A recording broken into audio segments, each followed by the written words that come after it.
ورحمة الله وبركاته. الحمد لله رب العالمين وبه نستعين والصلاة والسلام على محمد وعلى آله وصحبه أجمعين ومن تبعهم بإحسان إلى يوم الدين ما بعد. فأعوذ بالله من الشيطان الرجيم. بسم الله الرحمن الرحيم. يا أيها الذين آمنوا اتقوا الله حق تقاته ولا تموتن إلا وأنتم مسلمون. يا أيها الناس اتقوا ربكم الذي خلقكم من نفس واحدة وخلق منها زوجها وبث منهما رجالا كثيرا ونساء واتقوا الله الذي تساءلون به والأرحام إن الله كان عليكم رقيبا. يا أيها الذين آمنوا اتقوا الله وقولوا قولا سديدا يصلح لكم أعمالكم ويغفر لكم ذنوبكم ومن يطع الله ورسوله فقد فاز فوزا عظيما. وقال تعالى في سورة البقرة: ومن الناس من يتخذ من دون الله أندادا يحبونهم كحب الله والذین آمنوا اشد حبا للہ. برادران اسلام، بزرگوں، بھائیوں، نوجوان ساتھیوں، پیارے بچوں، پردہ نشین خواتین اسلام، یہ اللہ رب العالمین کا بڑا فضل و کرم ہے کہ رب ذوالجلال نے ہمیں دنیا کی تمام مخلوقات میں سے سب سے بہتر اور افضل مخلوق بنایا اور ہمیں اس مقام بلند کو جو اللہ نے افضل اور اشرف کے خطاب سے عطا فرمایا ہے، اس بلند مقام کو پانے کے لیے جن چیزوں کی ضرورت ہے اس کی تکمیل کے لیے انبیاء اور رسول کے سلسلے کو جاری کیا، آسمانی کتابوں کا نزول فرمایا تاکہ انسان اپنی اشرفیت کو اور اپنی افضلیت کو باقی رکھ سکے، برقرار رکھ سکے، جس کی آخری کڑی ہمارے نبی جناب عربی محمد صلی اللہ علیہ وسلم ہے۔ اللہ تعالیٰ نے ہمارے نبی جناب عربی کو آخری کتاب قرآن مجید دے کر مبعوث فرمایا اور نبی کی زندگی کو ہمارے لیے بہترین اسوہ و نمونہ قرار دیا۔ ابھی آپ کے سامنے سورہ بقرہ کی ایک آیت کا ٹکڑا آپ کے سامنے تلاوت کیا گیا ہے۔ اس آیت میں اللہ رب العالمین نے دو طریقے کے لوگوں کا تذکرہ فرمایا ہے کہ دنیا میں کچھ ایسے لوگ ہیں وَمِنَ النَّاسِ مَن يَتَّخِذُ مِن دُونِ اللَّهِ أَندَادًا يُحِبُّونَهُم كَحُبِّ اللَّهِ، کہ دنیا میں کچھ ایسے لوگ ہیں جو اللہ کے علاوہ کو، اللہ تعالیٰ کے علاوہ کو بنائے ہیں اور ان سے محبت کرتے ہیں جیسے اللہ سے محبت کرنا چاہیے، یعنی اللہ کے علاوہ دوسروں کو اپنا معبود بنائیں، اللہ کے برابر اور ہمسر بنائیں، اور جس طریقے سے اللہ تعالیٰ سے ان کو محبت ہونا چاہیے، اللہ تعالیٰ سے جس طریقے سے تعلق ہونا چاہیے، اس طریقے سے وہ لوگ اللہ کے علاوہ یعنی غیر اللہ سے اپنا تعلق وابستہ رکھتے ہیں، غیر اللہ سے اپنا تعلق وابستہ رکھتے ہیں۔ غیر اللہ یعنی اللہ کے علاوہ کوئی بھی ہو، اللہ کے علاوہ جس طریقے سے اللہ تعالیٰ سے محبت ہونی چاہیے ویسی محبت اللہ سے کرنے کے بجائے اللہ کے علاوہ دوسروں سے محبت کرتے ہیں۔ کچھ دنیا میں ایسے لوگ ہیں اور کچھ ایسے لوگ ہیں جن کو اللہ رب العالمین نے فرمایا کہ والذین آمنوا اشد حبا للہ، کہ جو ایمان لائے ہیں وہ اللہ تعالیٰ سے بے انتہا محبت کرتے ہیں، اللہ تعالیٰ سے بے انتہا محبت کرتے ہیں۔ کچھ لوگ اللہ کے علاوہ سے محبت کر رہے ہیں اور کچھ لوگ اللہ تعالیٰ سے بے انتہا محبت کر رہے ہیں۔ تو اللہ رب العالمین چاہتا کیا ہے؟ اللہ رب العالمین جب دنیا میں ہم کو بھیجا ہے تو دنیا میں جب بھیجا ہے تو اللہ رب العالمین کس لیے بھیجا ہے؟ تاکہ ہم اللہ تعالیٰ کی محبت، اللہ رب العالمین کا تقرب، اللہ تعالیٰ کے چہیتے بندے بنیں۔ اور ظاہر سی بات ہے اللہ تعالیٰ کا تقرب حاصل کرنا ہے، اللہ تعالیٰ کے چہیتے بننا ہے، تو اپنی منمانی طریقے سے ہم چہیتے نہیں بن سکتے ہیں۔ جس طریقے سے اللہ تعالیٰ کے علاوہ کے تقرب حاصل کرنے کے لیے لوگ ہر کوئی اپنے اپنے انداز میں اللہ تعالیٰ کے قریب جانے کے لیے، اللہ کے علاوہ کے قریب جانے کے لیے ہر کوئی اپنے اپنے انداز میں، کوئی عیسائی ہے تو عیسیٰ علیہ السلام کو منانے کے لیے وہ اپنا ایک الگ طریقہ گڑھا ہوا ہے، کوئی یہودی ہے تو وہ عزیر علیہ السلام کو منانے کے لیے، ان کا تقرب حاصل کرنے کے لیے اور ان کے ذریعے اللہ رب العالمین تک پہنچنے کے لیے اپنی منمانی طریقے گڑھے ہوئے ہیں، اپنائے ہوئے ہیں۔ اسی طریقے سے دنیا کے اندر جتنے مذاہب ہیں وہ سارے مذاہب والے اپنے اپنے خداؤں، اپنے اپنے معبودان باطلہ کو خوش کرنے اور ان کا تقرب حاصل کرنے، ان کی محبت پانے اور ان سے اپنے کام بنوانے کے لیے اپنے اپنے انداز میں ہر کوئی ان سے اپنا کام نکالنے کے لیے کیا کرنا چاہیے، کوئی کسی انداز میں، کوئی کسی انداز میں، اپنے اپنے انداز میں ہر کوئی اپنے معبودان باطلہ کو خوش کرنے میں لگا ہوا ہے۔ لیکن ہم مسلمان ایمان والے بندوں کو صرف اللہ سے محبت، اللہ کا تقرب، تو آخر اللہ کا تقرب ہم کو کیسے حاصل کرنا ہے؟ کہ اللہ کا تقرب منمانی طریقے پہ حاصل کیا جا سکتا ہے، منچاہی طریقے پر حاصل کیا جا سکتا ہے؟ نہیں، بلکہ اللہ رب العالمین کا تقرب اگر ہم چاہتے ہیں، اللہ کی محبت اگر ہمیں پانا چاہتے ہیں، تو ہم کو اللہ رب العالمین نے جو راستے نبی کے ذریعے بتائے ہیں انہی راستوں پر چل کر اللہ رب العالمین کی محبت کو حاصل کرنا ہوگا، اللہ کے چہیتے بندے بننا ہوگا۔ علامہ ابن قیم رحمہ اللہ نے اللہ تعالیٰ سے قریب ہونے، اللہ کے محبت پانے، اس کی جستجو کرنے کے طریقوں میں سے چند طریقے بتائے ہیں، اس میں سے چند باتیں میں آپ کے سامنے رکھنے کی کوشش کروں گا۔ سب سے پہلی بات جو علامہ ابن قیم رحمہ اللہ نے بتایا کہ تم اگر اللہ کے چہیتے بندے بننا چاہتے ہو، اللہ کے قریبی بندے بننا چاہتے ہو، تو کرنا کیا ہوگا کہ اللہ تعالیٰ نے قرآن میں فرمایا کتاب انزلناہ الیک مبارک لیدبروا آیاتہ ولیتذکر اولو الالباب۔ دیکھو سب سے پہلا کام کہ رب کے قریب جانا ہے تو رب نے تم کو ایک پیغام دیا ہے، رب ایک زندگی گزارنے کا اصول دیا ہے، رب اپنے نبی کے ذریعے سے دنیا میں کیسے رہنا ہے ایک شیڈیول بتلایا ہے۔ تو رب نے جو شیڈیول، جو طریقہ، جو زندگی گزارنے کا سلیقہ ہم کو سکھایا ہے، وہ کس میں سکھایا ہے؟ قرآن کے اندر سکھایا ہے۔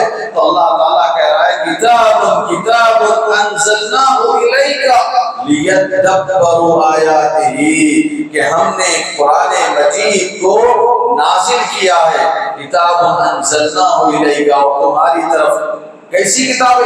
مبارک کتاب ہے، بڑی برکتوں والی کتاب ہے، اس کی تلاوت برکت ہے، اس کی تلاوت کے ساتھ اس کو سمجھنا برکت ہے، سمجھ کر اس کو اپنی زندگی میں لانا برکت ہے۔ تلاوت کرو گے اس میں بھی اللہ نے برکت رکھی ہے کہ ایک ایک لیٹر قرآن مجید کا اگر تم پڑھو گے 10 نیکیاں ملیں گی، لیکن قرآن کو اگر تدبر کرو گے، سمجھو گے، غور کرو گے، اور زیادہ نیکیاں اور زیادہ تمہاری زندگی میں برکتیں آئیں گی۔ اس کے بعد اس پر عمل کرنے لگو گے تو تمہاری پوری زندگی برکتوں سے بھر جائے گی، تمہاری پوری زندگی مبارک ہو جائے گی، کیونکہ یہ کتاب مبارک ہے، یہ برکت والی کتاب ہے۔ تلاوت بھی اس کی برکت ہے، سمجھنا بھی برکت ہے اور عمل کرنا بھی برکت ہے۔ لیکن اللہ رب العالمین ہم سے اس کتاب کی خالی تلاوت نہیں چاہ رہا ہے، بلکہ اللہ تعالیٰ کیا کہہ رہا ہے؟ وَلِيَتَذَكَّرَ، اللہ تعالیٰ کہہ رہا ہے لِيَدَّبَّرُوا آیَاتِهِ، یہ مبارک کتاب نازل کیا گیا ہے تاکہ آپ اس کی آیتوں پر تدبر کریں، غور کریں، سوچیں۔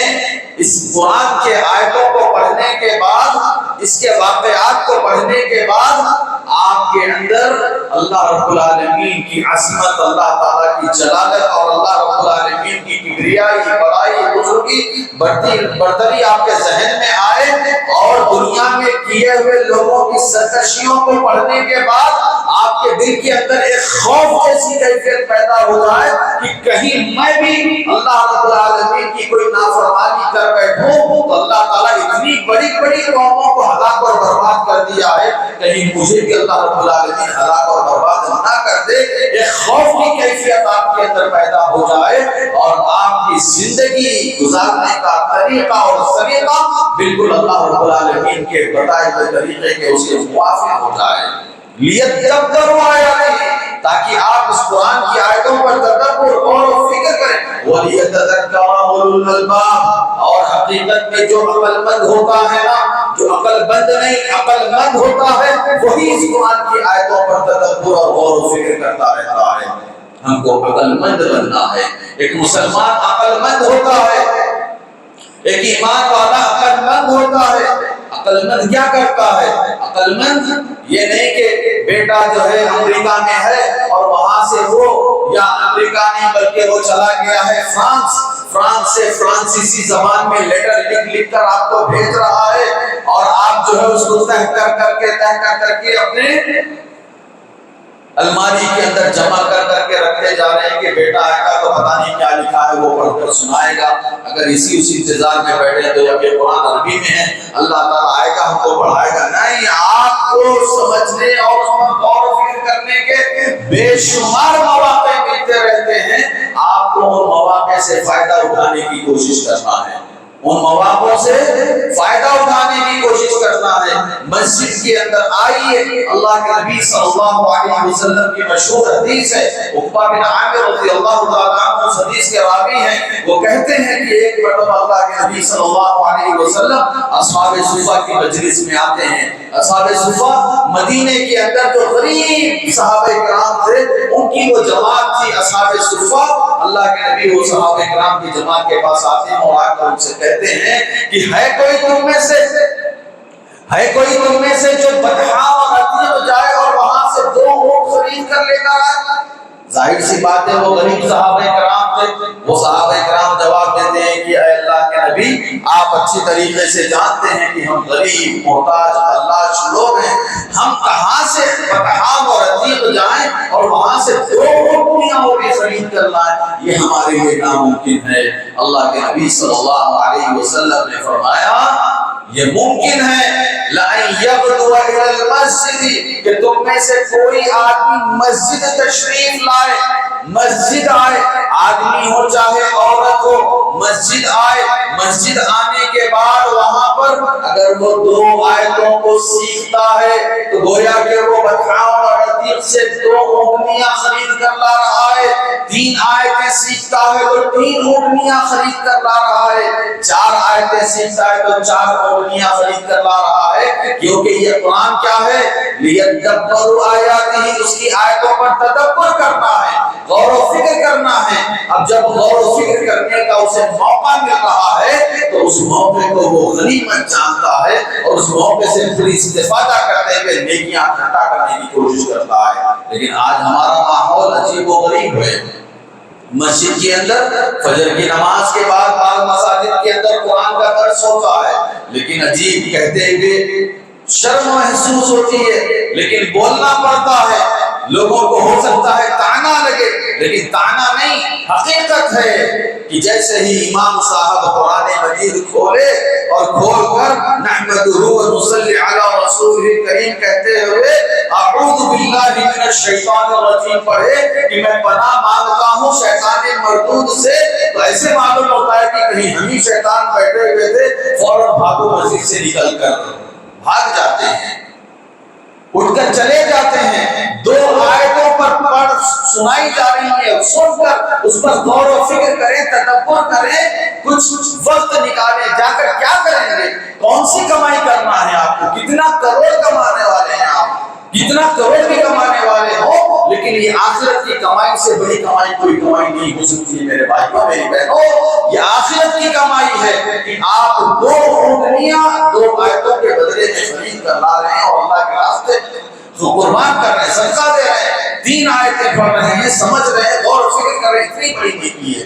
لیکن آج ہمارا عجیب و غریب بڑا افسوس کا ماحول ہے۔ قریب اللہ کے جانے کے جو راستے ہیں ہم خود ان راستوں کو اپنے ہاتھوں سے بند کر رہے ہیں۔ اللہ سے محبت پانے کا جو طریقہ ہے اس پر خود ہم اپنے حرکتوں سے رکاوٹیں کھڑی کر رہے ہیں۔ تو سب سے پہلی چیز اللہ تعالیٰ نے فرمایا کہ قرآن پر غور و فکر کرو، خالی تلاوت مت کرو اس کو۔ عبداللہ بن مسعود رضی اللہ تعالیٰ عنہ نے بھی وہی فرمایا، خالی قرآن کو شعر کے جیسے شعر شاعری کے جیسے گنگنانا، پڑھنا، جھومنا نہیں ہے، بلکہ قرآن کی آیتوں کو پڑھنے کے بعد تمہارے دل میں ایک حرکت آنا ہے، قفوا عن عجائبہ وحرکوا بہ القلوب، کہ عبداللہ بن مسعود رضی اللہ تعالیٰ عنہ نے فرمایا کہ قرآن کی آیتوں کے بارے میں غور و فکر کرتے ہوئے ان جگہوں پر جہاں اللہ تعالیٰ نے بہت سارے ونڈرز بیان فرمائے ہیں وہاں رکو، غور کرو، تدبر کرو، دیکھو دنیا میں کیسے کیسی قومیں آئی تھی، لیکن ان قوموں نے جب اللہ تعالیٰ کی نافرمانیاں اور ناشکریاں کی، سرکشیاں کی، اللہ رب العالمین کے عذاب سے ان کو نہ ان کی طاقت بچا سکی، نہ ان کی شہرت بچا سکی، نہ ان کی دولت بچا سکی، نہ ان کی سرداری بچا سکی، نہ ان کے سپورٹ میں رہنے والی فوج انہیں بچا سکی۔ کیا ہمارے پاس قوم عاد اور قوم ثمود کا واقعہ قرآن میں نہیں بیان کیا گیا ہے؟ کہ اللہ تعالیٰ نے فرعون کا واقعہ نہیں بتایا ہے، شداد کا واقعہ نہیں بتایا ہے، قارون کا واقعہ نہیں بتایا ہے؟ دنیا کے خزانے دیے گئے ہیں، دنیا کی طاقتیں دی گئی ہیں، دنیا کی فوج دی گئی ہے، لیکن کیا ان لوگوں کو اللہ تعالیٰ کے عذاب سے کسی چیز نے بچا سکی؟ فرعون کو جب ڈبویا جا رہا تھا پوری فوج ساتھ تھی، اس کی اپنی خدائی کا دعویٰ تھا، لیکن کیا وہ اپنے پانی پر کنٹرول کر سکا؟ کیا اس کی فوج اس کو بچا سکی مرنے سے، ڈوبنے سے؟ کوئی نہیں بچا سکا۔ اللہ رب العالمین کی آیتوں پر تدبر، غور و فکر کر کے ہمارے دل کے اندر ایک ڈر، ایک ولولہ پیدا ہونا ہے، نیکیوں کو اختیار کرنے کا اور برائیوں سے بچنے کا ایک ڈر ہمارے اندر پیدا ہونا ہے، نیکیوں کو کرنے کا ایک ولولہ، ایک جذبہ ہونا ہے، اور برائیوں سے بچنے اور برائیوں سے دور بھاگنے کی ہمارے اندر ایک کیفیت پیدا ہونا ہے۔ قرآن کی آیتوں پر تدبر سے یہ حاصل ہوگی تو ہم اللہ کے قریب جائیں گے۔ دوسری چیز جو بیان فرمایا وہ مشہور حدیث، اللہ کے نبی صلی اللہ علیہ وسلم نے فرمایا، اللہ تعالیٰ خود کہتا ہے حدیث قدسی کہ اللہ کے نبی نے فرمایا کہ اللہ تعالیٰ کیا کہہ رہا ہے؟ من عادى لي وليا فقد آذنته بالحرب، کہ کوئی میرے ولی سے دشمنی کرے گا تو میں اسے اعلان جنگ کرتا ہوں۔ آخر یہ ولی بنا کیسے؟ یہ اللہ تعالیٰ کا مقرب بندہ بنا کیسے؟ ولی یعنی دوست، قریبی، اللہ کا چہیتا بنا کیسے؟ اللہ رب العالمین خود اس حدیث کے اندر کہہ رہا ہے وَمَا تَقَرَّبَ إِلَيَّ عَبْدِي بِشَيْءٍ وَأَحَبَّ إِلَيَّ مِمَّا افْتَرَضْتُهُ عَلَيْهِ، یہ چہیتا اور پسندیدہ میرا بندہ کیسے بنا ہے؟ یہ اس طریقے سے بنا ہے کہ وَمَا تَقَرَّبَ إِلَيَّ عَبْدِي بِشَيْءٍ، کہ میرا بندہ جو سب سے زیادہ میرے قریب کرنے والی چیز ہے، اس قریب کرنے والی چیز سے بے انتہا محبت کرتے ہوئے اس چیز کو اپنی زندگی میں لاتے ہوئے میرے قریب آنے کی کوشش کر رہا تھا۔ کیا تھی وہ چیز؟ مِمَّا افْتَرَضْتُهُ عَلَيْهِ، جو میں نے اس کے اوپر فرائض عائد کیے تھے ان سارے فرائض کی پابندی کرتا تھا، سارے فرائض کی پابندی کرتا تھا، اور فرائض کی پابندی کے ساتھ وَمَا يَزَالُ عَبْدِي يَتَقَرَّبُ إِلَيَّ بِالنَّوَافِلِ، اور وہ بندہ فرائض کی پابندی کے ساتھ ساتھ میرے قریب آنے کے لیے نوافل کی بھی پابندی کرتا تھا، حتیٰ بولے وہ یہاں تک کہ میں اس سے محبت کرنے لگ جاتا ہوں۔ یعنی کہ فرائض کی پابندی اس کے ساتھ نوافل کی پابندی اللہ کے قریب کرنے کا ذریعہ ہے، فرائض کی پابندی اور نوافل کی پابندی۔ لیکن سوال یہ ہے کہ فرائض کی پابندی ہے کیا؟ بڑی غور سے یہ اہم بات سنیے۔ آج ہمارے ذہنوں میں یہ بیٹھا ہوا ہے کہ فرائض یعنی صرف فرض، یعنی نماز فرض ہے، روزہ فرض ہے، زکوٰۃ فرض ہے۔ میرے بھائی یہ تو فرض ہے ہی ہے، اس کے علاوہ علماء کرام نے فرائض کی بڑی فہرست بتائی ہے۔ کچھ فرائض ایسے ہیں جن کو کرنا ضروری ہے اور کچھ فرائض ایسے ہیں جن سے ہم کو بچنا ضروری ہے۔ دونوں کا اہتمام کریں گے تو ہم اللہ کے قریب جائیں گے۔ ہمارے ذہنوں میں صرف فرائض بولے تو کرنے والے کام گننے شروع کر دیتے ہیں. ارے فرض نماز پڑھے تو ہم فرائض کی پابندی کر رہے ہیں، روزہ رکھ رہے ہیں فرائض کی پابندی کر رہے ہیں، اللہ نے استطاعت دیا ہے زکوٰۃ بھی کر رہے ہیں فرائض کی پابندی کر رہے ہیں، حج کر رہے ہیں فرائض کی پابندی کر رہے ہیں اللہ کے فریضے پر. یہ فریضہ ہے، اس کے علاوہ بھی اور بھی فرائض بتائے گئے ہیں. ماں باپ کی خدمت کرنا، بر الوالدین یہ فریضہ ہے، رشتہ داریاں قائم کرنا یہ فریضہ ہے. اسی طریقے سے شوہر کا اپنے بیوی کا حق ادا کرنا، بیوی کا اپنے شوہر کا حق ادا کرنا یہ فریضہ ہے، یہ ذمہ داری ہے، اس کے بارے میں پوچھو گی. اولاد کی تربیت کرنا والدین کی ذمہ داری ہے، اس کے بارے میں پوچھو گی. بھلائی کا حکم اور برائی سے روکنا یہ ذمہ داری ہے، یہ فرائض ہے جن کی ادا کرنا ہے. تو ایمان والا بندہ، اللہ کا چہیتا بندہ ان سارے فرائض کی پابندی کرتا ہے جن کو کرنا ہے، اور ساتھ میں ان فرائض جن سے بچنا ہے ان سے وہ بچا بھی کرتا ہے. آخر وہ کون سے فرائض ہیں جن سے بچنا ہے؟ کون سے فرائض سے بچنا ہے؟ وہ فرائض جن کے کرنے پر اللہ تعالیٰ نے لعنت سنائی ہے، جہنم کی وعید سنائی ہے، بڑے بڑے عذابات سنائے ہیں. وہ ایسے فرائض ہیں جن سے بچنا ہے، جیسے زنا ہے. زنا ایک ایسا فرض ہے جس سے اپنے آپ کو بچانا ہے. کچھ فرائض جن کو ادا کرنا ہے، کچھ ذمہ داریاں، کچھ فرائض ایسے جن سے بچنا ہے اپنے آپ کو. شراب ہے، یہ ایک ایسا فریضہ ہے جس سے اپنے آپ کو بچانا ہے. زنا ہے، بچانا ہے. قتل ہے، بچانا ہے. یعنی کہ جو ہے ہم نماز بھی پڑھیں گے زنا بھی کریں گے، نماز بھی پڑھیں گے شراب بھی پیئیں گے، نماز بھی پڑھیں گے اسی طریقے سے ہم جوا بھی کھیلیں گے، نماز بھی پڑھیں گے سودی کاروبار بھی کریں گے، نماز بھی پڑھیں گے رشوت بھی لیتے رہیں گے، رشوت بھی کھاتے رہیں گے. اگر ایسا آپ کا سوچنا ہے اور آپ سوچ رہے ہیں کہ ان کاموں کے ذریعے سے ہم اللہ کے چہیتے بن جائیں، تو نہیں. ادائی فرائض کے ساتھ ان فرائض سے اپنے آپ کو بچانا بھی ہے جن سے سختی کے ساتھ اسلام نے ہم کو منع کیا ہے. جھوٹ بچانا ہے، چغلی بچنا ہے، بچانا ہے اپنے آپ کو.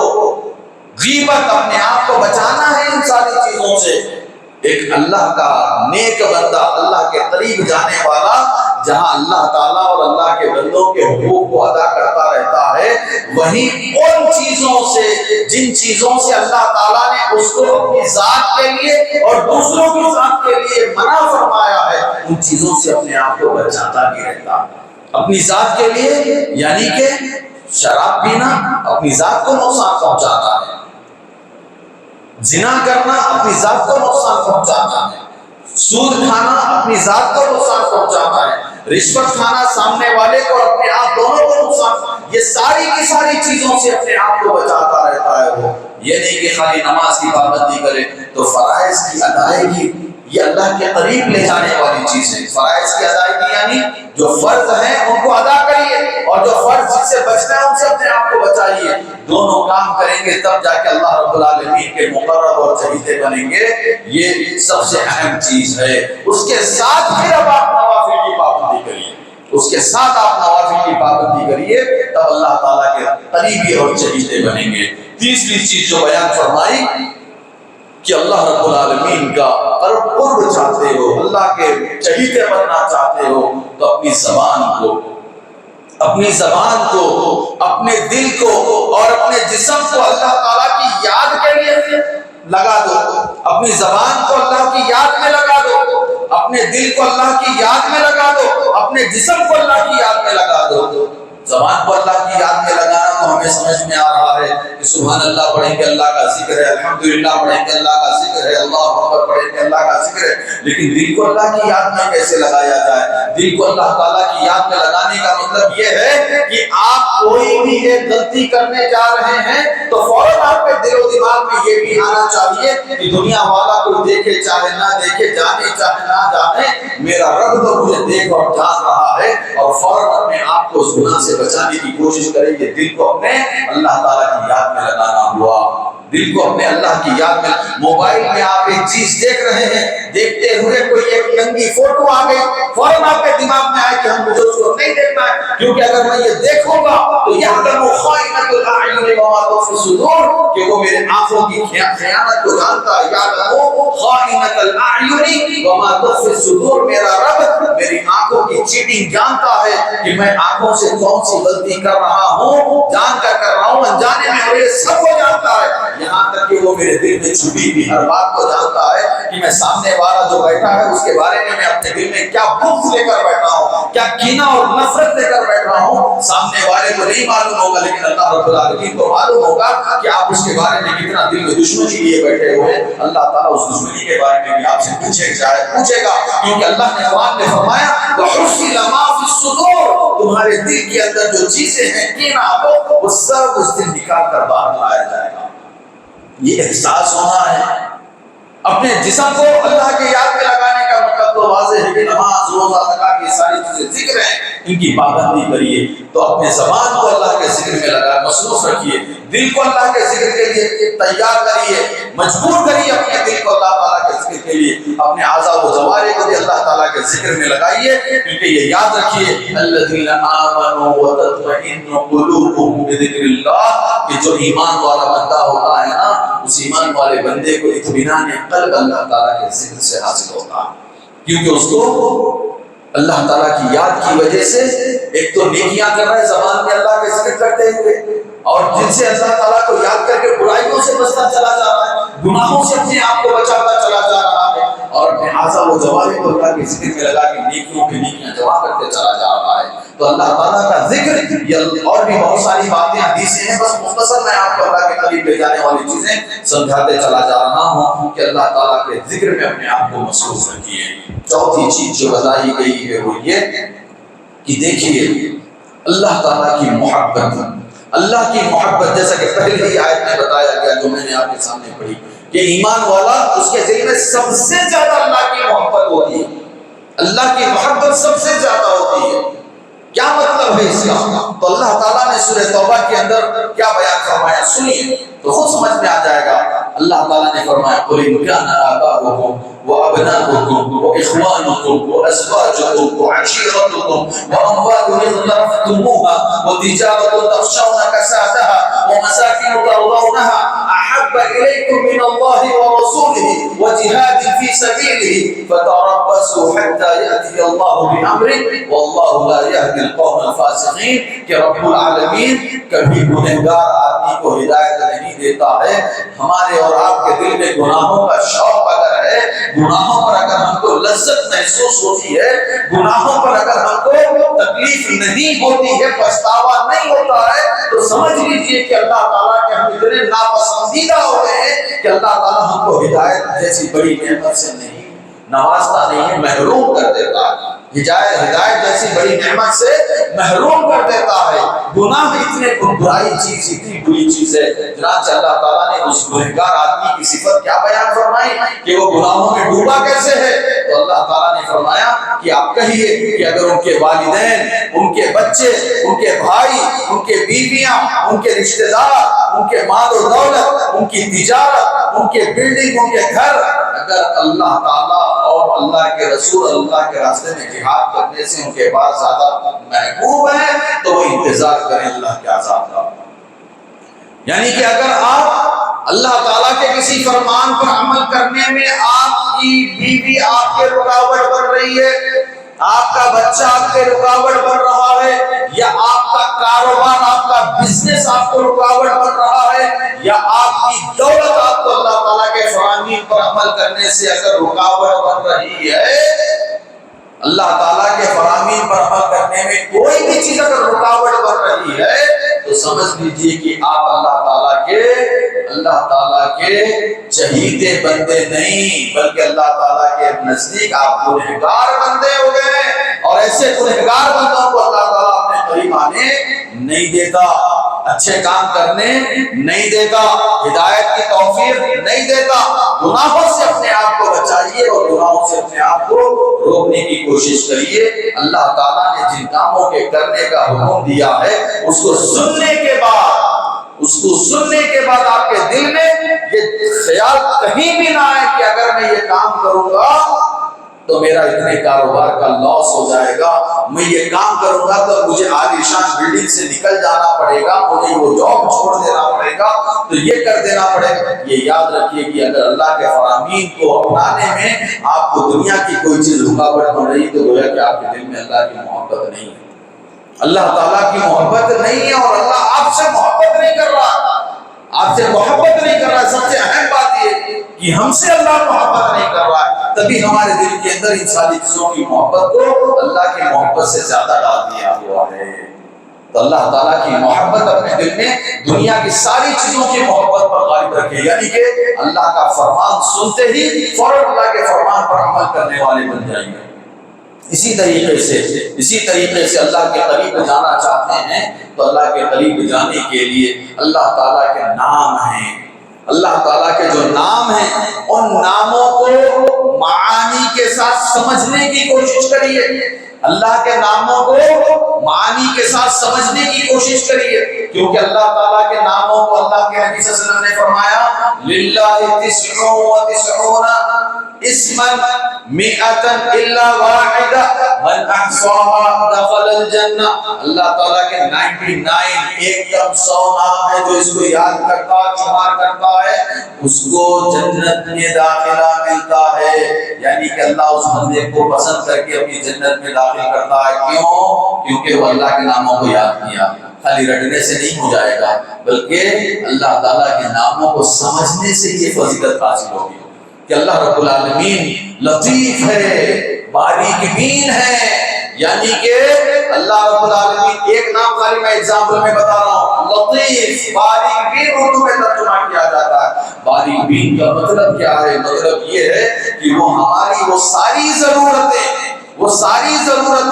کب کس وقت ہمیں کس چیز کی ضرورت ہے ان ساری ضرورتوں کو جاننے والا اور ان کو وقت پر پوری فرمانے والا ہے۔ ہر ایک ہماری ضرورت کو کب کون سی چیز ہمیں چاہیے ان ساری ضرورتوں کو جاننے والا صرف وہی، اور ان ساری ضرورتوں کو جان کر پوری کرنے والا بھی وہی۔ اگر ہم یہ مان رہے ہیں تو گویا کہ اللہ تعالیٰ کے اللطیف ہونے پر یقین کر رہے ہیں۔ اللہ تعالیٰ کے ایسے نام ہیں، ان ناموں کو جانیے۔ اب اگر ہم ناموں کو پڑھیں گے تو اللہ کی قدرت کو بھی ہم کو معلوم ہوگا کہ اللہ کتنا قدرت والا ہے، ہمارے اوپر کتنا احسان کر رہا ہے، ہماری کتنی خبر رکھ رہا ہے، کتنا ہمارے ساری ضرورتوں کو جان رہا ہے۔ یہ سب اللہ تعالیٰ کے ناموں کو یاد کرنے سے ہمارے دل میں اللہ تعالیٰ کی قدر بڑھے گی، اللہ تعالیٰ کی قدر بڑھے گی۔ جب ہم اللہ کی قدر اپنے دل میں پیدا کریں گے، جب ہم اللہ کی قدر کرنے والے بنیں گے تو اللہ تعالیٰ ہماری قدر کرے گا۔ ہم اللہ کی قدر کریں گے، اللہ ہماری قدر کرے گا۔ ہم اللہ کی قدر جیسا کر رہا ہے ویسا نہیں کریں گے، اللہ بھی ہماری قدر نہیں کرے گا، کیونکہ اللہ رب العالمین ہمارے جیسا ہم اللہ کے بارے میں تصور کرتے ہیں اللہ تعالیٰ ویسے ہی ہم کو کر بتاتا ہے، اور اللہ کے جتنا ہم قریب جاتے ہیں اللہ اتنا ہمارے اور قریب آنے کی کوشش کرتا رہتا ہے۔ تو اللہ رب العالمین کا تقرب حاصل کرنے کے لیے اللہ تعالیٰ کے ناموں کو سمجھ کر اس کو ایک ایک اللہ تعالیٰ کی قدرت کو یاد کرنے کی ہم کو ضرورت ہے۔ اسی طریقے سے اللہ رب العالمین کے قریب جانے کے لیے ہم کو اللہ رب العالمین کے احسانوں کو یاد کر کے، اللہ کے احسانوں کو یاد کر کے اپنے گناہوں پر شرمندہ ہونے کی ضرورت ہے کہ اللہ رب العالمین کے کتنے سارے ہمارے اوپر احسانات ہیں، سر سے لے کر پیر تک کروڑوں کی پراپرٹی اس نے ہم کو فری آف کاسٹ دیا ہے۔ آنکھ کے لیے کتنے پیسے ہم سے لیے ہیں، دل کے لیے کتنے پیسے لیے ہیں، خالی دل میں ایک وال بلاک ہو جاتا ہے، اس کے ٹریٹمنٹ کے لیے جائیں تو معلوم ہوگی وہ دل کا خالی ایک وال اس کی ویلیو کیا ہے، اس کی قیمت کیا ہے۔ پورا دل اس نے ہم کو پوری باڈی میں خون کو فنکشن کرانے کے لیے دے دیا، کتنے پیسے لیا ہم سے؟ کچھ لیا؟ اللہ تعالیٰ کے بے شمار ان گنت احسانات ہیں، فری آف کاسٹ آکسیجن دے رہا ہے ہم کو، ایک روپیہ نہیں دے رہا ہے۔ اللہ رب العالمین کے ان احسانوں کو ہم کو پہلے ماننا ہے، جاننا اور ماننا ہے۔ ماننے کے بعد کیا کرنا ہے؟ اپنے گناہوں کو یاد کر کے اللہ تعالیٰ سے اپنے گناہوں کی معافی مانگنا ہے۔ اگر ہم یہ کریں گے تو اللہ تعالیٰ کے ہم چہیتے بنیں گے۔ اسی لیے علماء کرام نے بیان فرمایا کہ اللہ کے نبی صلی اللہ علیہ وسلم نے سید الاستغفار کی جو فضیلت بتائی کہ سید الاستغفار اگر کوئی صبح پڑھتا ہے شام تک اس کا انتقال ہو جاتا ہے تو وہ جنت میں جاتا ہے۔ شام میں اگر پڑھتا ہے صبح اس کا انتقال ہو، صبح تک اس کا انتقال ہو جاتا ہے تو وہ جنت میں جاتا ہے۔ کیوں؟ یہ سید الاستغفار کی فضیلت اس لیے رکھی گئی ہے کیونکہ اس سید الاستغفار میں بندہ اپنے رب کے سامنے رب کے احسانوں کو یاد کر کے اپنے گناہوں کو یاد کر کے اپنے گناہوں پر معافی مانگتا ہے۔ کیونکہ اللہ کے نبی نے خالی سید الاستغفار کو رٹ کر پڑھنے کے لیے نہیں کہا ہے، سید الاستغفار کو سمجھ کر کوئی اگر پڑھتا ہے اور سید الاستغفار میں بندہ کیا کہتا ہے؟ وَأَبُوءُ لَكَ بِنِعْمَتِكَ عَلَيَّ وَأَبُوءُ بِذَنبِي فَاغْفِرْ لِي فَإِنَّهُ لَا يَغْفِرُ الذُّنُوبَ إِلَّا أَنْتَ وَأَبُوءُ لَكَ بِنِعْمَتِكَ عَلَيَّ۔ اے پروردگارا، جو کچھ تیرے انعامات احسانات میرے اوپر ہیں ان سارے انعامات اور احسانات کو میں مانتا ہوں، میں جانتا بھی ہوں اور میں مانتا بھی ہوں۔ جو احسانات ہیں ان احسانات کو میں جانتا بھی ہوں اور میں مانتا بھی ہوں، اور صرف میں جانتا اور مانتا ہی نہیں بلکہ اے پروردگارا ان احسانوں کا جتنا اور جیسا بدلہ چکانا چاہیے میں ویسا بدلہ نہیں چکا رہا ہوں، میں خطا کار ہوں۔ وَأَبُوءُ لَكَ بِذَنبِي، میں اپنے گناہوں کو ابھی اعتراف کرتا ہوں، اقرار کرتا ہوں۔ فَاغْفِرْ لِي فَإِنَّهُ لَا يَغْفِرُ الذُّنُوبَ إِلَّا أَنْتَ، اے اللہ میرے گناہوں کو تو معاف فرما کہ تیرے علاوہ کوئی گناہوں کو معاف کرنے والا نہیں ہے۔ سید الاستغفار کی فضیلت اس لیے بتائی گئی، علماء نے کہا کہ اس کے اندر بندہ مومن اپنے گناہوں کو ہی نہیں یاد کر رہا، رب کی نعمتوں کو یاد کر رہا ہے۔ رب کی نعمتوں کو یاد کر کے اللہ تعالیٰ سے اپنے گناہوں کی معافی مانگنا یہ اللہ تعالیٰ کا چہیتے بننے کی نشانی ہے، اللہ کے قریب جانے والا کام ہے، اللہ کے قریب پہنچانے والے کام ہے یہ۔ تو اللہ کے نبی صلی اللہ علیہ وسلم نے جو سید الاستغفار کی فضیلت بتائی اس کو یاد رکھنا چاہیے اور اللہ کے قریب جانے کی کوشش۔ اور ایک دو باتیں بتاتے ہوئے اپنی بات کو ختم کرتا ہوں کہ اللہ تعالیٰ کے قریب جانا چاہتے ہیں تو اللہ رب العالمین نے کچھ اوقات کچھ ایام ایسے رکھے ہیں جن اوقات اور ان ایام کے اندر اللہ رب العالمین ہمارے قریب ہوتا ہے اور ہم اللہ کے قریب جانے کے لیے جستجو کر سکتے ہیں۔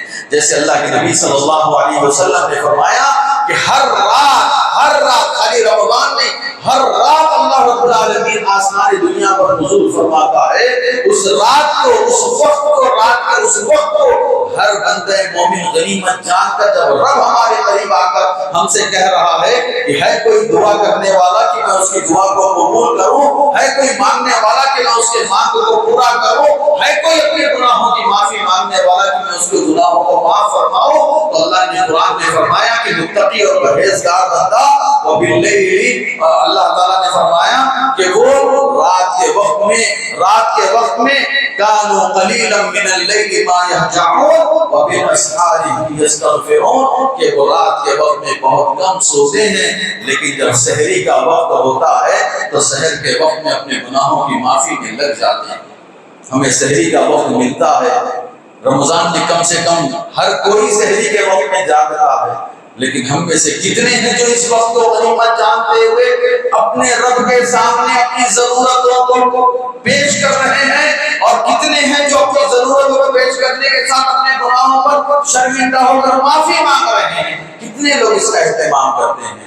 جبکہ اللہ رب العالمین کے قریب جانے کا یہ بڑا بہترین وقت ہے جو ہمیشہ ہے، سال کے 12 مہینے ہیں، کم سے کم رمضان کی مناسبت سے ہم سحر کے وقت میں ہو رہے ہیں، اس وقت کو غنیمت جان کے کم سے کم روزانہ ایک دو چار دعائیں ہی مانگ کر اللہ تعالیٰ سے اپنے گناہوں کی معافی کرانے کی جستجو کرتے، اللہ تعالیٰ کے قریبی بن جاتے ہیں، اللہ کے چہیتے بن جاتے ہیں، اللہ کے پسندیدہ بن جاتے ہیں، لیکن ہمارے اندر اس وقت کے بارے میں نالج نہیں ہے۔ اسی لیے علماء نے فرمایا، علامہ ابن قیم کے علاوہ دوسروں نے بھی یہ بھی فرمایا کہ اللہ کے قریب جانے کے لیے سب سے پہلی اور ذمہ داری کی جو چیز ہے وہ علم کا حاصل کرنا، صحیح علم کا حاصل کرنا ہے، کیونکہ جب تک انسان کے اندر صحیح علم نہیں آئے گا اس کو کہاں سے معلوم ہوگا کہ میں کیسے اللہ تعالیٰ کے قریب ہو جاؤں، وہ کون سے کام ہے جن کے ذریعے سے میں اللہ کا چہیتا بن جاؤں، وہ کون سے کام ہے جن سے میں اللہ کا محبوب اور